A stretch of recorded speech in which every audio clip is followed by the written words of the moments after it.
America के tariff का पड़ा असर, उत्पादन और तांबा भंडार घटा।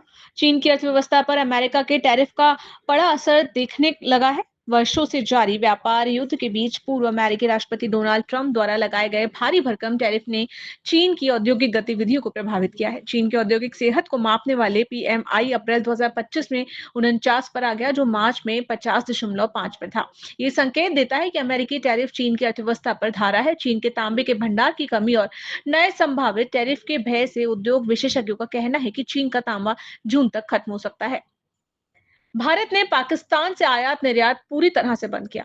वाणिज्य मंत्रालय द्वारा जारी अधिसूचना के अनुसार भारत ने पाकिस्तान से सभी वस्तुओं के प्रत्यक्ष और अप्रत्यक्ष आयात पर तत्काल प्रभाव से प्रतिबंध लगा दिया है। इस कदम से भारत और पाकिस्तान के बीच व्यापारिक संबंध पूरी तरह से बंद हो गए हैं। गौरतलब है कि भारत सरकार की ओर से जारी अधिसूचना में कहा गया है कि इस प्रतिबंध को विदेश व्यापार नीति 2023 में एक नए प्रावधान के रूप में जोड़ा गया है।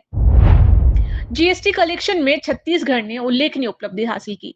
अप्रैल 2025 में वस्तु एवं सेवा कर संग्रहण में छत्तीसगढ़ ने उल्लेखनीय उपलब्धि हासिल की है। छत्तीसगढ़ ने 4,135 करोड़ का जीएसटी संग्रहण कर देश के शीर्ष 15 राज्यों की सूची में अपनी जगह बनाई है।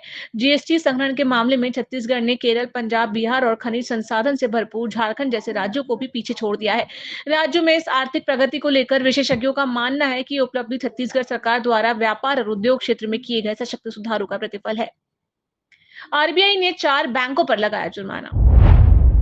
भारतीय रिजर्व बैंक ने कहा है कि उसने नियामक अनुपालन में कमियों के लिए आईसीआईसीआई बैंक और बैंक ऑफ बड़ौदा सहित 4 बैंकों पर जुर्माना लगाया है। आरबीआई ने बैंकों में साइबर सुरक्षा ढांचे, अपने ग्राहकों को जानू केवाईसी और क्रेडिट कार्ड तथा डेबिट कार्ड जारी करने से संबंधित कुछ निर्देशों का पालन न करने के लिए आईसीआईसीआई बैंक पर 97.80 लाख रुपए का जुर्माना लगाया है। एक अन्य बयान में आरबीआई ने कहा कि उसने बैंकों की वित्तीय सेवाओं और बैंकों में ग्राहक सेवा पर कुछ निर्देशों का पालन न करने के लिए बैंक ऑफ बड़ौदा पर 61.40 लाख रुपए का जुर्माना लगाया है। सेंसेक्स और निफ्टी एक फीसदी से ज्यादा बढ़त रही। सेंसेक्स 249 अंक मजबूत होकर 80,501 पर बंद। निफ्टी 12.50 अंक की बढ़त के साथ 24,346 पर बंद। एफआईआई की लगातार खरीदारी, टैरिफ वॉर पर तनाव कम होना, रिकॉर्ड जीएसटी कलेक्शन और वैश्विक बाजारों से मिले सकारात्मक माहौल ने घरेलू शेयर बाजार को साप्ताहिक आधार पर 1% से ज्यादा बढ़त दिलाने की मदद की।